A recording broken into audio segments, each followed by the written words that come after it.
100 megawatts will be generated from solar PV, and 300 megawatts of the 400 megawatts will be gas tube power.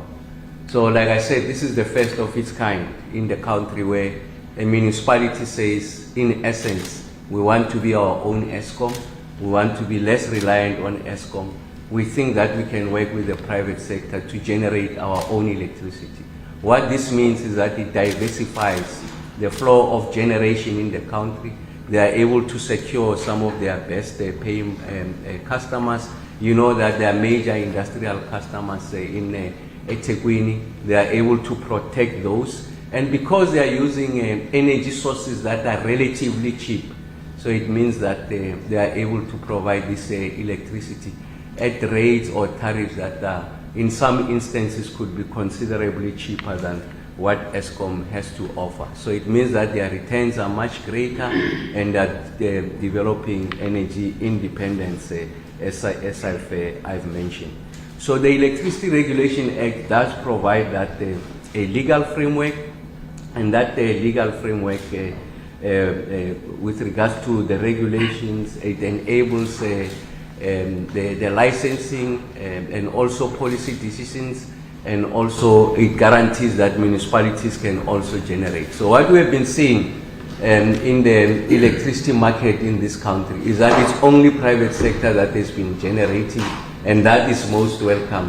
But eThekwini is the first sphere of government say we want to generate, and that's why we congratulate the mayor for that. And then as we know that in 2020 we developed the new generation regulations that provides greater levels of clarity on who can qualify for submission. And of course, part of the consideration we made when we granted this determination to eThekwini, we had to answer the question, are they financially in good standing? Do they meet all the technical requirements? And we know that being a metro, they are sitting with a depth of technical skills, both engineering and financial skills that can help them to execute a program of this magnitude. So it was a robust, if you like, examination. We know that there are pieces of interventions that we have introduced in the context of the Electricity Regulations Amendment Act. We have now a new wheeling framework. What wheeling does, it allows for third-party transportation of electricity. So someone can generate in one part of the country, and then someone can consume in the other part of the country, and then you use the distribution network of municipalities, reticulation network of municipalities, and also the transmission of ESCOM, the NTCSA, and then you pay a fee for the movement of those electrons. So we have introduced that as part of our liberalization of the market, and eThekwini will take a huge advantage of that.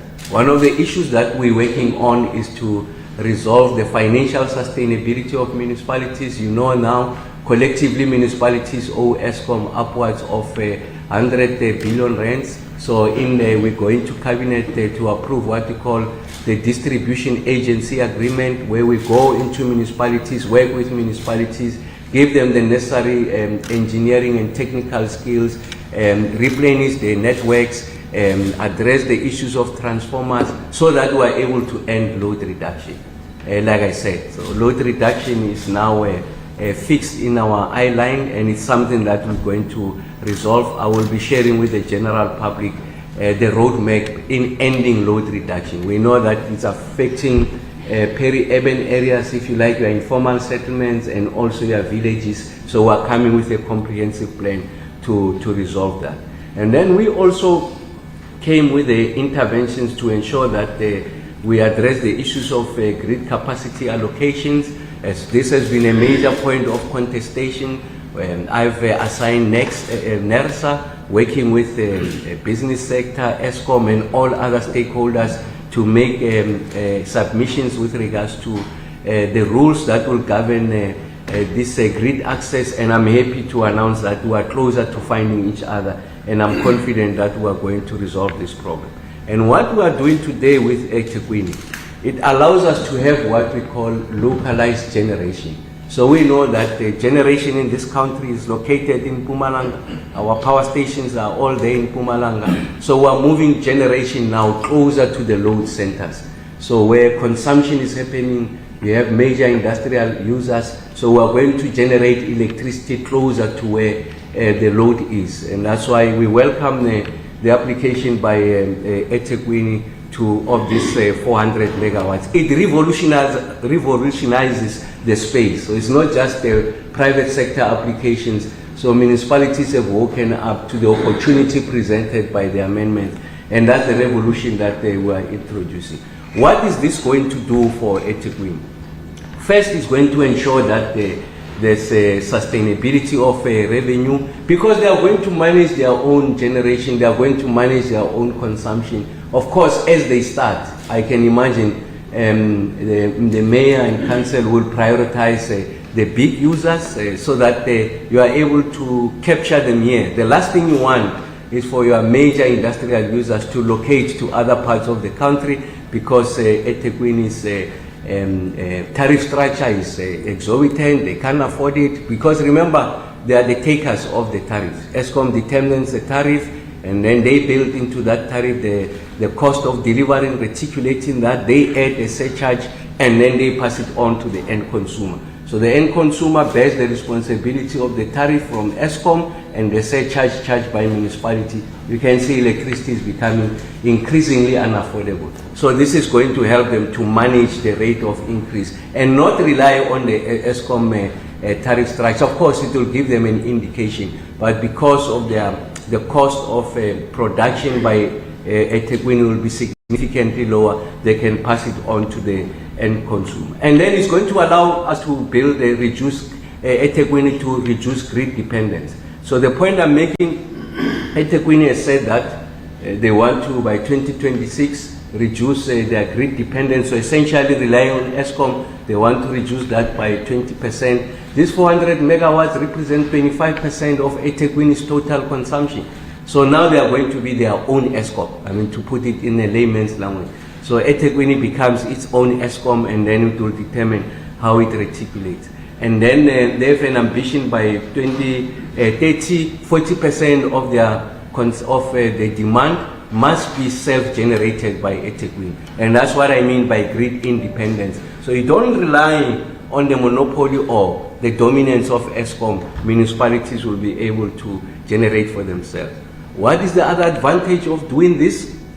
They are going to be generating cleaner energy. So we know PV is clean, battery, or rather gas to power, it's 50% cleaner than coal. So they can be able to monetize the green electrons, and they can earn money on the market by ensuring that they sell these green electrons at the premium. And then it's going to attract investments. So our own calculation suggests that the total investment that will be attracted on the back of this determination is 9 billion rands will come into eThekwini. And at the period of construction, they can create up minimum of 2,300 jobs. And then they can also determine the participation of local players, black players, so that there's significant transformation on the back of this. And of course, anything between 40 to 50% of the inputs that are required to build a solar PV plant, battery, whatever the case may be, but they applied for solar PV and also gas, there could be about 50% localization.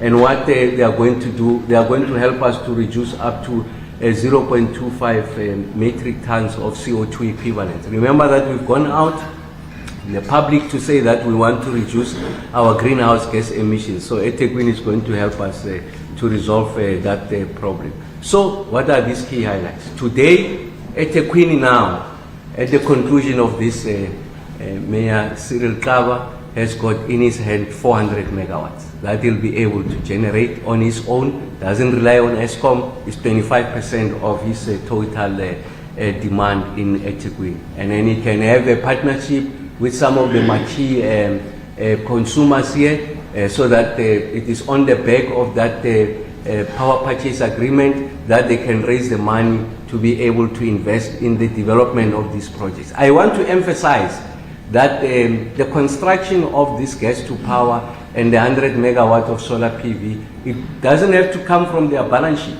So it will be off balance sheet transaction. So it's not going to burden their balance sheet, because once they enter into bilateral with the off-takers, they are able to use that paper to raise money in the debt capital market to finance this project as special purpose vehicles that are going to ensure that the electricity is provided to the municipality. So as I conclude, I really want to make the point that we are going to enhance service delivery, in that he's going to reallocate some of the money, because he's going to earn a premium out of this intervention to build social infrastructure such as roads, clinics, you mentioned them. They'll make that determination, so we're enhancing their balance sheet. I did make the point that it's going to contribute to the just energy transition, and it makes eThekwini the first, and as I speak to you, the only municipality in this country that has embraced the Electricity Regulation Act, and we have granted them the determination. Now eThekwini can run on its own and show the rest of the country, the municipalities in the country, a template on how to build your own generating capacity. If they don't do that, they are going to be displaced by private sector. Because what is happening in the South African electricity market is that there are private generators, and they are picking, if you like, the top of the pie, the cream. So they enter into bilaterals with some of the big consumers, reliable consumers, diligent consumers. If municipalities don't move with the pace that eThekwini has moved, they are going to find that in the next 5 years, their best consumers will be taken off. They will be provided for by private sector. They are going to sit with those who can afford. And that is the recipe of collapsing municipalities from a revenue point of view. And they will not be able to deliver their services. So the sooner they embrace this dispensation, the better. I want to congratulate eThekwini. Like I said, this is the single biggest consequential intervention that we are making. There is nothing bigger than this in the local government as it relates to the electricity sector. And I want to congratulate the mayor for the excellent work. Well done, my brother.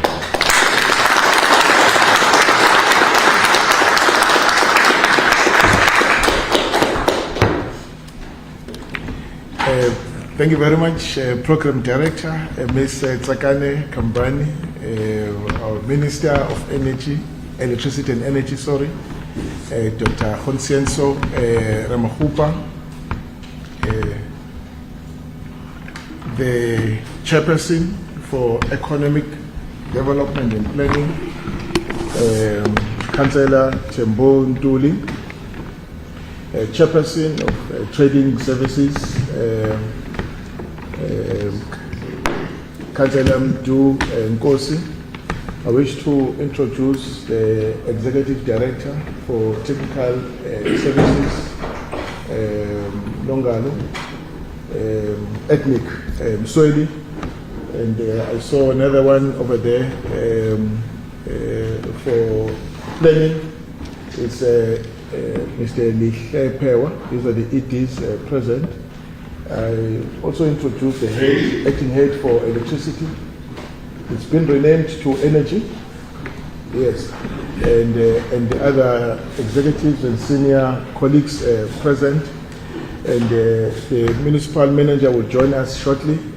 He had a commitment this morning. Minister, this morning the team that is here, the two colleagues in the executive and the EDs were at the meeting with the president and CEO of Toyota South Africa Motors. It was a good meeting, and I'm excited about our discussions there.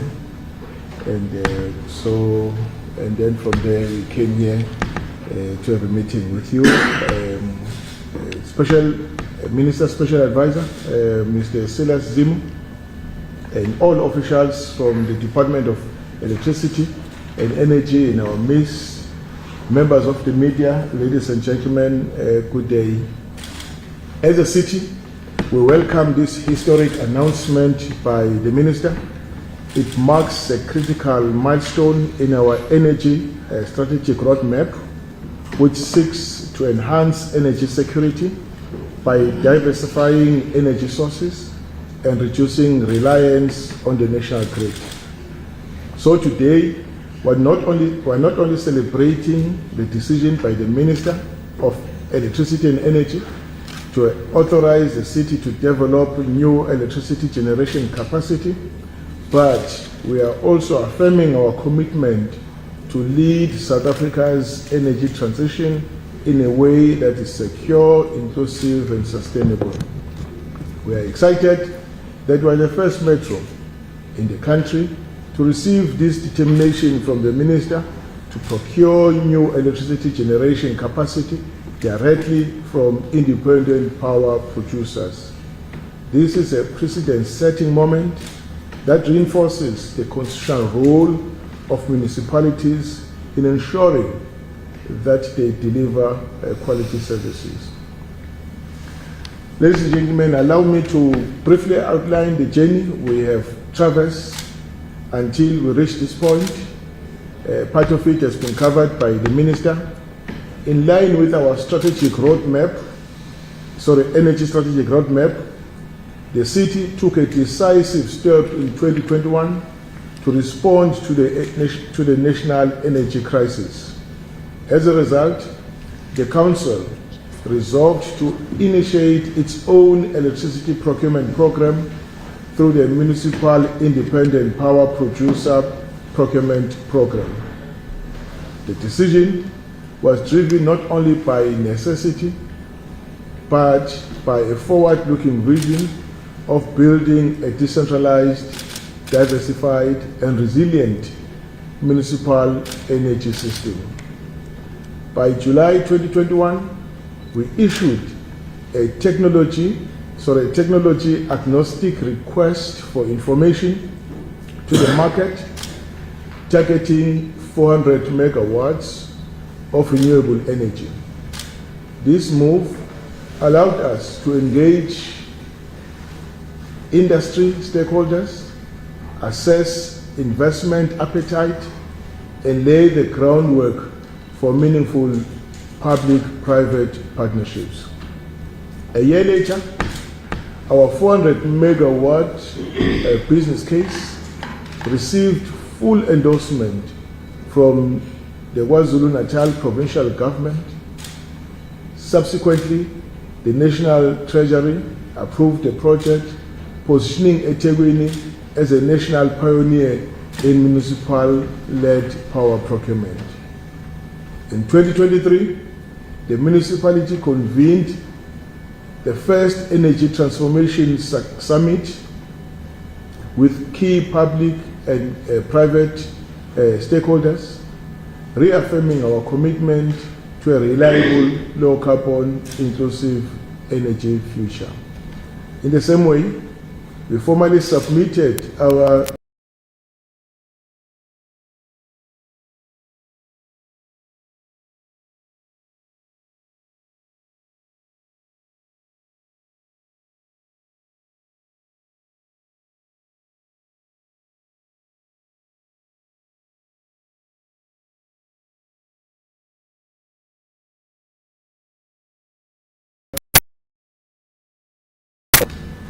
We are happy that today we celebrate the final approval of the ministerial determination, which gives us the green light to move to the next.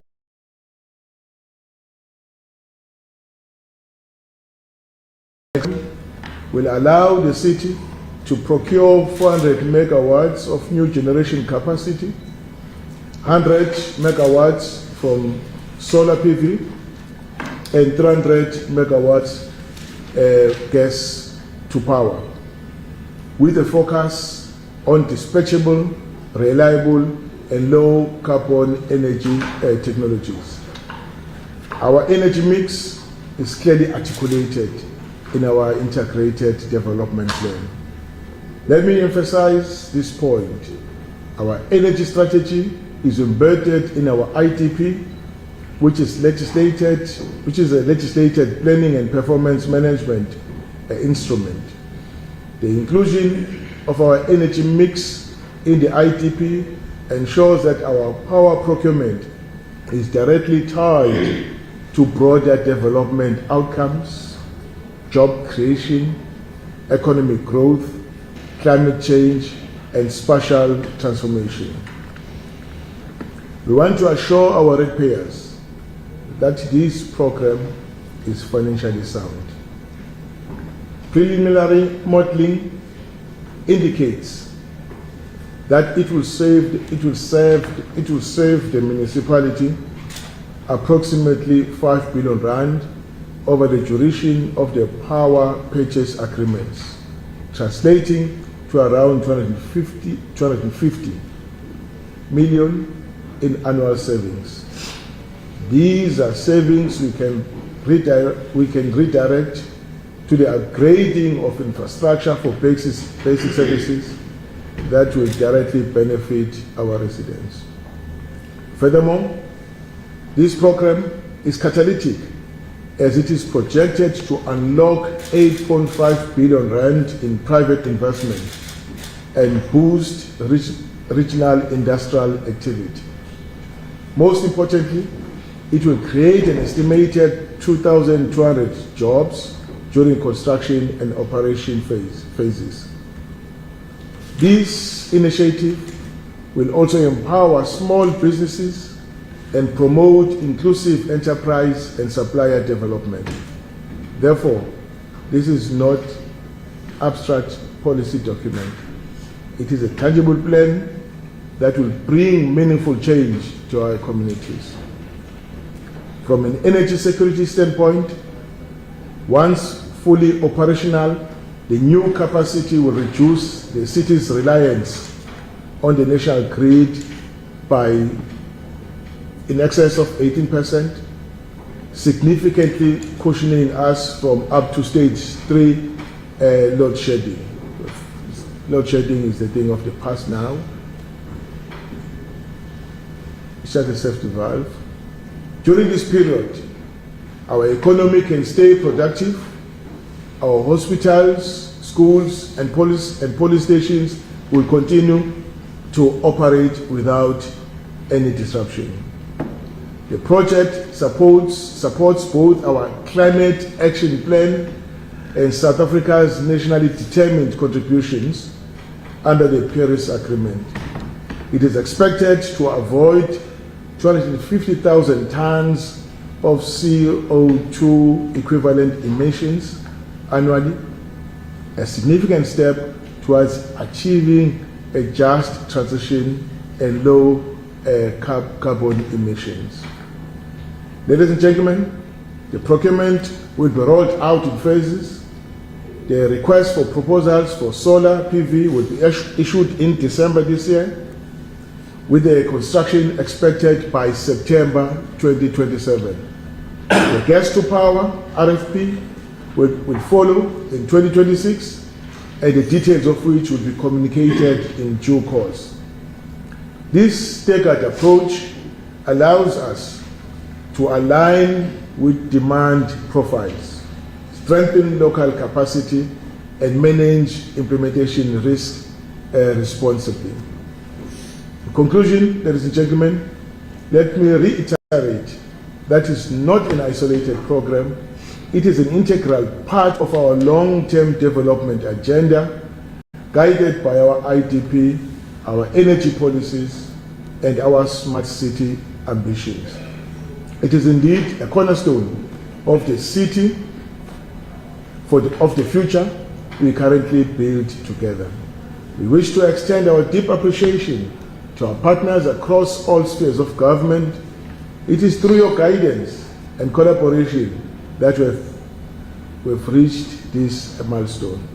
Therefore, today's announcement is more than just a policy update. It is a declaration of intent. Thank you very much, Minister.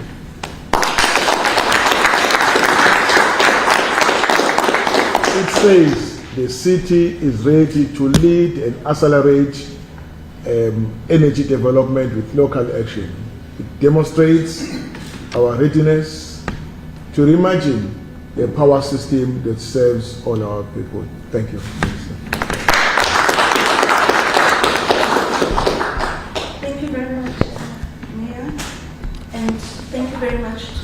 Minister as well for this historic and significant public announcement. Le ndaba iwumlando and inkulu and besifisa ukuthi intatheli zonke esinazo lana namhlanje zizwisise kabanzi. Ngoba sithembekile ukuthi umphakathi sifundazwe neningizimu yonkana izwisise kabanzi le ndaba. So with that, we'll open the floor for questions from members of the media for any further clarity and deeper understanding that you may seek. By a show of hands, do we have questions in the room?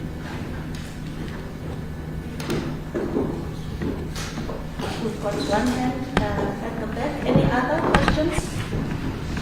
Second one? Third one? Any other? We'll proceed in that order. Thanks. Thank you, Minister. Thank you, Mayor. I'm Omelanga, Women in Trade Africa. The question I have is the power generation space is mostly a boys club from Cape Town, Joburg, in KZN, not many. I am a woman. I have women in my network that we work with who are wanting to know what would the road at eThekwini do differently to include women and youth specifically in the value chain? That's the first question. Secondly, are we going to be localizing manufacturing as well? Because we cannot keep on importing in China and exporting that we are contributing into economic growth in the country. What are we doing about that? Thank you.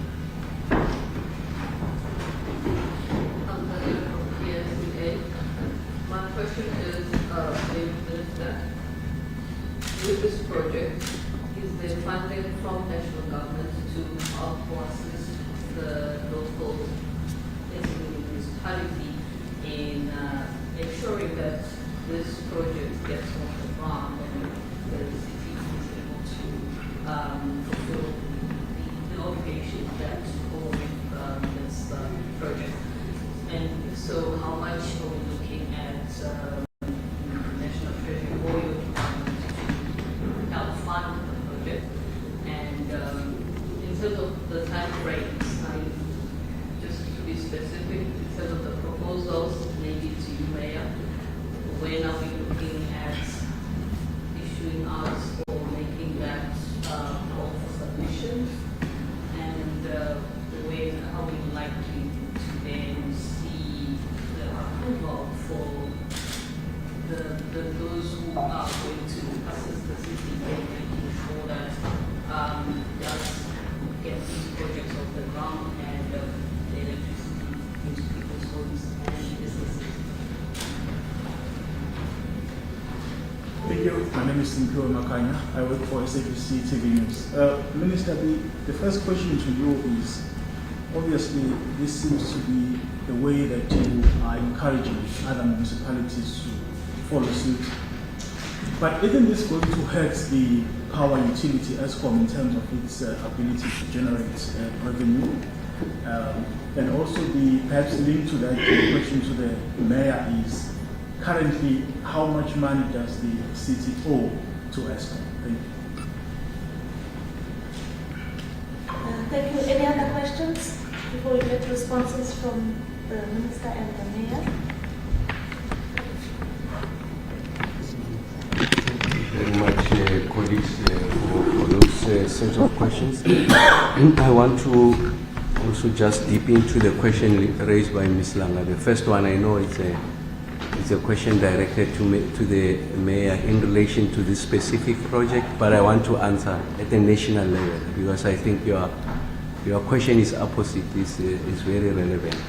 So about 2 weeks ago, I announced the single biggest procurement program by democratic government, 440 billion rands of transmission expansion. And in that briefing, I made the following points amongst the main. Is that there's going to be 49% of black participation, and then we finalizing the number with DTIC on the localization component.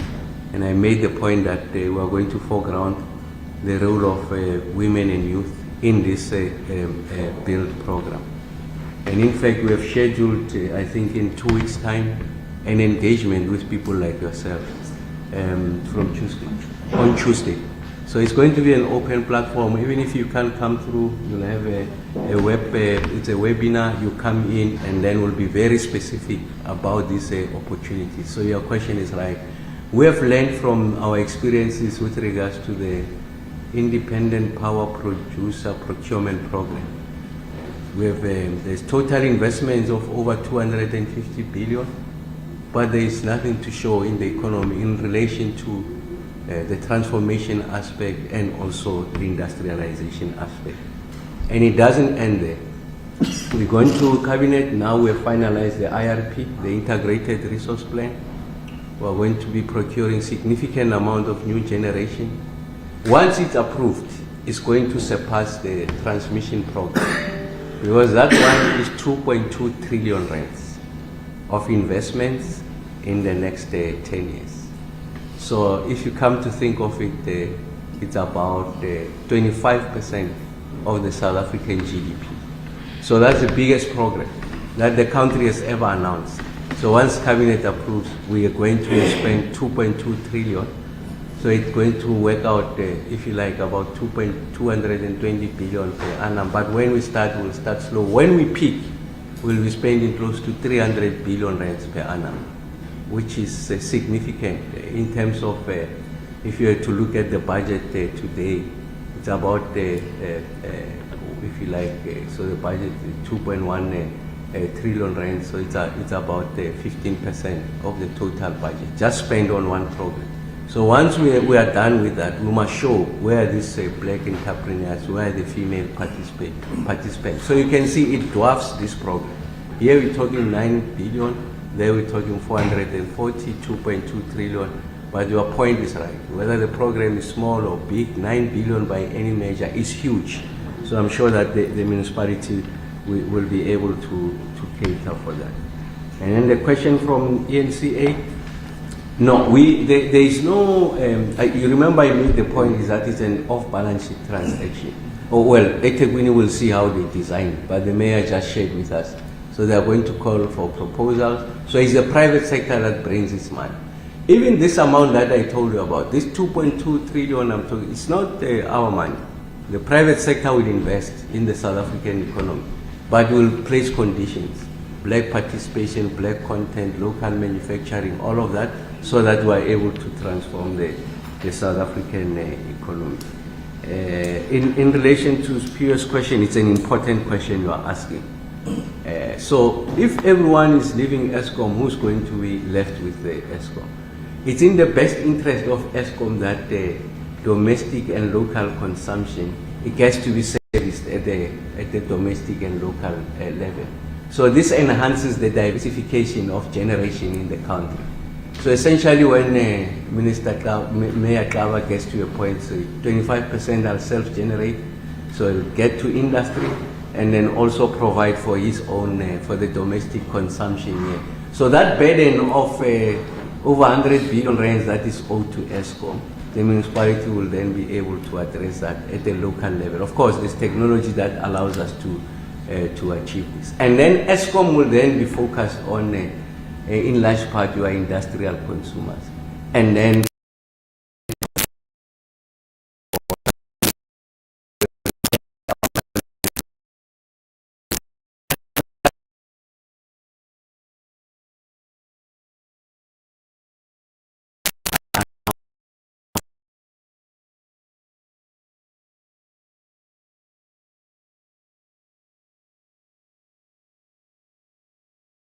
grows. You don't have to over-rely just on ESCOM. You need what I call polycentric generation. You need other people to be generating to help ESCOM to lift this heavy weight. And that's why we're relying on eThekwini to do that, to do this amongst others. And we hope other municipalities are going to come on board and help us. And of course, the mayor did indicate what it means from a revenue point of view. I think per annum, they'll be saving about 250 million rands, and then they can redeploy it somewhere else. So it gives them lever to invest in social infrastructure. So it's a symbiotic relationship. Oh, the benefits are both ways. ESCOM benefits, municipality benefits, but the key beneficiary is the South African economy and also industry and consumers. Thanks. Thank you.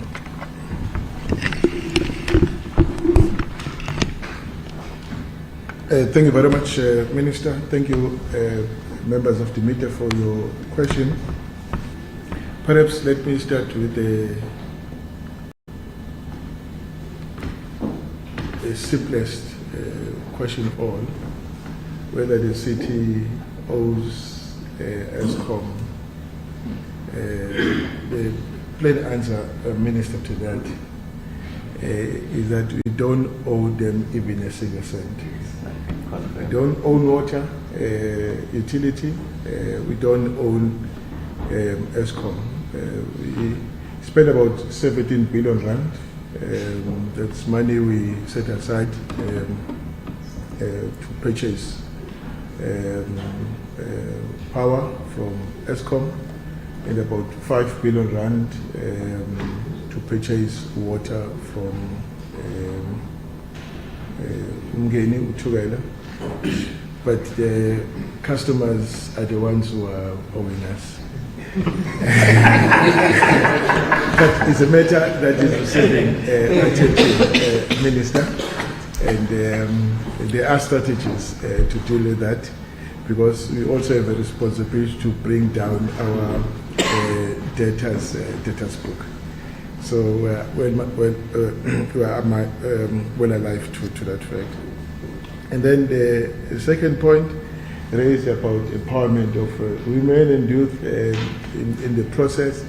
Indeed, we've issued out the first request for information, just to test the appetite in the market, and then we had to wait for the minister's determination, because we issue out a request for proposal, and that to assist us to scan the environment, just as part of testing the market. And of course, an economy that leaves women behind, it's an economy that stunt its growth. You've got to bring that power into the economy to expand your growth, so that you can be able to deal with all your needs as it were. So we are very much aware of that. There are programs to assist women to participate in the tendering processes of the municipality. I'm sure the minister has indicated what he plans to do, and we'll also be looking at what else we can do as a city to ensure that we empower youth and women in the process. City manager, we've reserved a city up here, and the minister has explained the issue of ESCOM. I'm not going to deal with it. That as the economy grows, the demand for electricity grows. So allowing independent power producers into the space, assist ESCOM, and enables us to grow our economy, and without any one of the players being burdened by the growth. It's not only the economy in the city, Minister, it's the population as well. There's a rapid urban development that we also have to keep up. And we're excited about this news of this 400 megawatts, that the renewable energy that we will produce. What you are saying, Minister, is that it's a two-way stream. Purchase it from independent power producers, and we can, generate for our own consumption as well. So those are matters that we are looking at. So I think we have dealt with all other issues. Minister, we're really excited about this new development, and also that we are the first city to have received your Section 34 ministerial determination, and it confirms that the city can do more, and it reflects on the potential that we have with the power that we have in this